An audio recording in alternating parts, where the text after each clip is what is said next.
शिक्षक साथियों नमस्कार। मेरे चैनल एडुकेटर जी में आप सभी का हार्दिक अभिनंदन है। यह न्यूज सक्षमता परीक्षा के विभिन्न आयामों से संबंधित है। सक्षमता परीक्षा एक कदम और नजदीक आ जाने से शिक्षकों में सामान्यतः खुशी की लहर है, किंतु जैसे ही उनके सामने 3 जिलों का विकल्प आता है, अर्थात उन्हें जिला बदर होने की बात सामने आती है, अनायास ही उनका मन बैठने लगता है। तभी उनके मन को शांत कराने उनका आत्मबल जागृत हो जाता है और कहता है कि मैं कट ऑफ में सबसे ऊपर रहूंगा तो मुझे गृह जिला मिल जाएगा, ज्यादा नंबर ला दूंगा तो मुझे गृह जिला मिल जाएगा।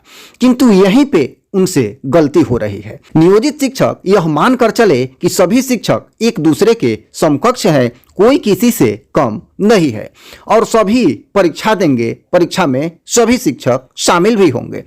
और मुख्यमंत्री ने अभी तुरंत कहा है कि यह परीक्षा अलग प्रकार की होगी, तो शिक्षक इस भ्रम में न रहें कि उन्हें मनोवांछित जिला का विकल्प मिल ही जाएगा, अर्थात वे परीक्षा में सर्वोच्च स्थान पा ही लेंगे। हाँ, कुछ लोगों को मिल जाएगा, किंतु 80% शिक्षक जिला बदर हो जाएंगे और उसी जिला के कैडर होके रह जाएंगे जहां उनकी प्रथम बार नियुक्ति हो जाएगी। फिर वे चाह कर भी कभी भी अपने जिला में नहीं आ पाएंगे।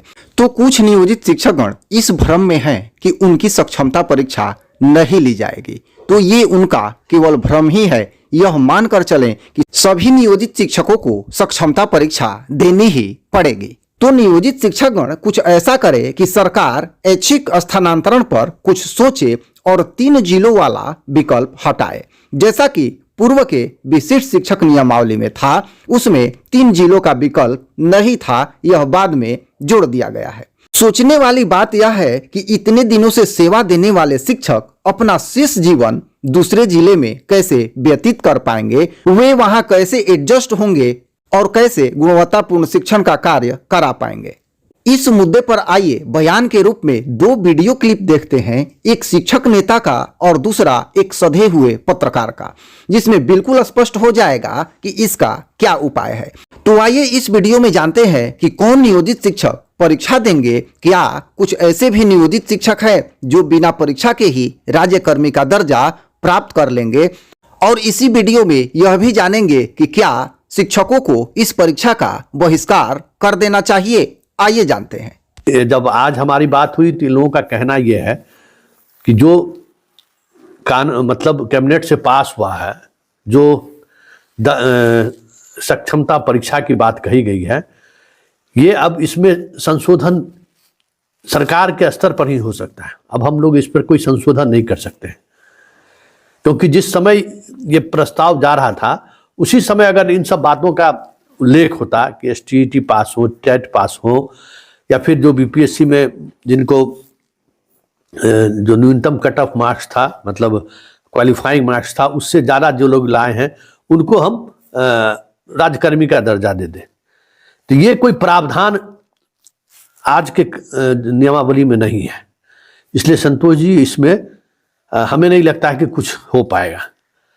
बस अब एक ही चीज़ है कि ज़्यादा से ज़्यादा लोग इन विषयों को लेकर आवाज़ उठाएं, अपने जनप्रतिनिधि से मिलें, ट्विटर पर मुहिम चलाएं।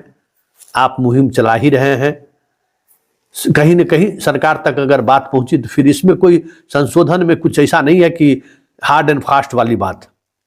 ये प्रावधान जोड़ना भी जो है मतलब कानून के सम्मत ही है, मतलब कानून के विरोध भी नहीं है, क्योंकि ऑलरेडी जो परीक्षा BPSC कंडक्ट की है और उसमें जो रिजल्ट में आया है उसमें काफ़ी नियोजित शिक्षक भी कम्पीट किए हैं।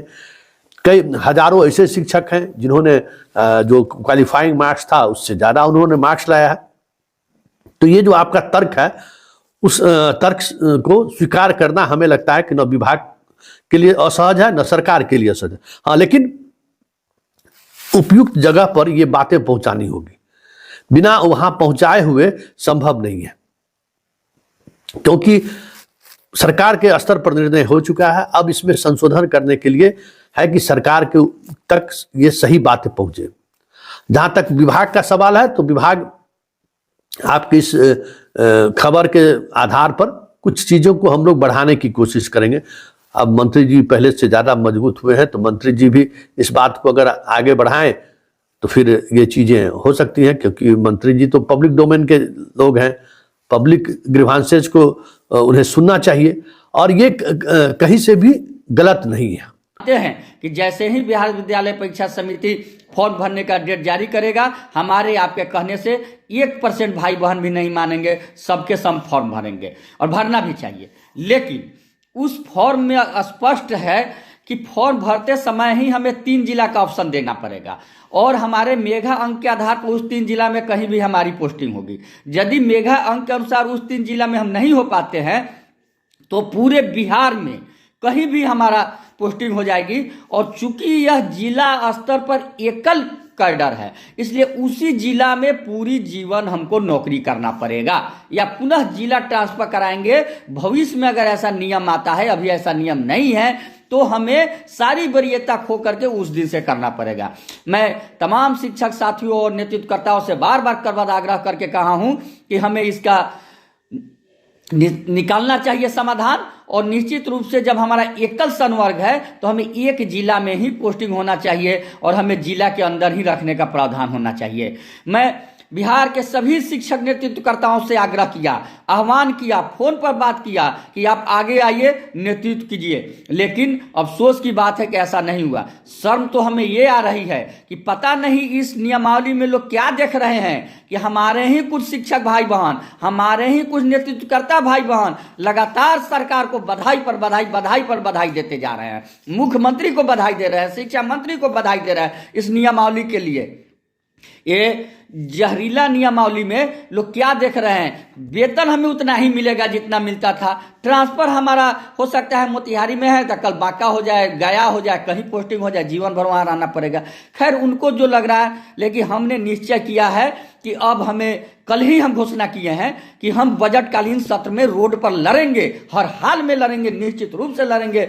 सरकार से आग्रह करेंगे कि हमारी बात को माने और इस नियमावली में जो त्रुटि है उसको सुधार करे। सरकार आपके परीक्षा मामले में जो लोग एसटीईटी या बीपीएससी तक सरकार मान जाएगी, ये हमको लग रहा है कि थोड़ा दबाव आप लोग बनाइएगा तो बीपीएससी तक में सरकार मान जाएगी। लेकिन सामूहिक एफर्ट आपको करना होगा।